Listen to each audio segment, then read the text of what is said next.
BBC News with Sue Montgomery.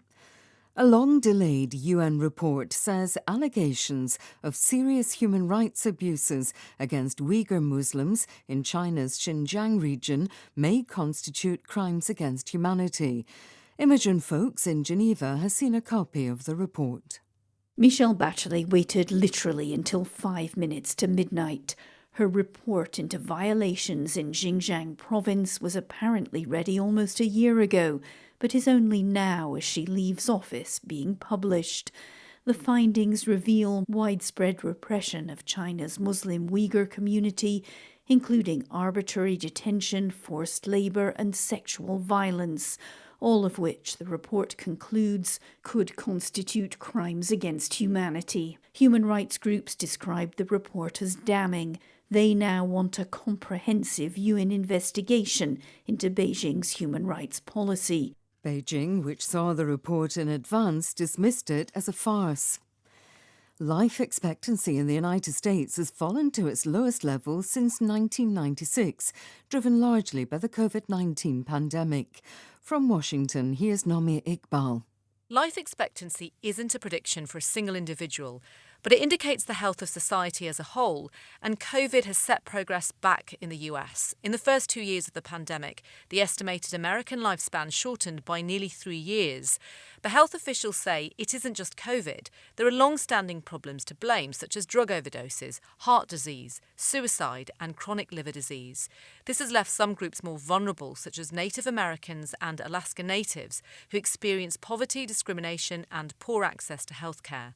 Life expectancy in the US is among the lowest of developed nations, with Hong Kong and Japan the highest. European Union foreign ministers have agreed to make it harder and more expensive for Russian citizens to secure visas to enter the EU.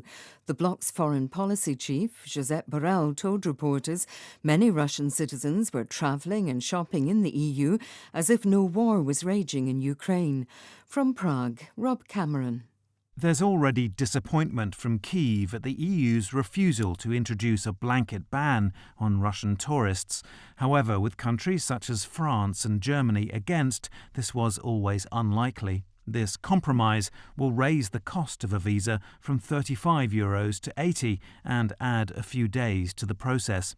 But Mr. Borrell also said EU countries on Russia's borders were free to take measures to restrict access to Russian citizens, more than 1 million of whom have entered the EU by land since the war started, mostly via Finland and Estonia. World News from the BBC. Syrian state media have accused Israel of launching a rocket attack on Aleppo's international airport. The announcement follows reports of loud blasts in the city. Syrian state TV also claimed that the military intercepted an earlier Israeli attack in the Damascus area. Israel rarely comments on such claims. Palestinian and Israeli media are reporting that the family of a man jailed for months without charge say he's agreed to end his hunger strike after Israel pledged to release him on October the 2nd. Khalil Aoude is accused by the Israelis of being a member of the Islamic Jihad group. He went on hunger strike 6 months ago in protest at being put under what Israel refers to as administrative detention. The U.S. Justice Department will return to Peru more than $680,000 seized from the former president, Alejandro Toledo. He was arrested 3 years ago in California and charged with corruption. Mr. Toledo, who left office in 2006, denies the allegations. The Indian Prime Minister Narendra Modi is expected to unfurl a newly designed flag for the Indian Navy, replacing one which prominently features the national flag of England. The move is timed to coincide with the commissioning of India's first domestically built aircraft carrier. Here's Sanjay Dasgupta. The past was a different country. When India formally became a republic in 1950, the Royal in British India's Royal Indian Navy was dropped. Also replaced was the Union Jack in the naval ensign, but somehow the Cross of St. George survived.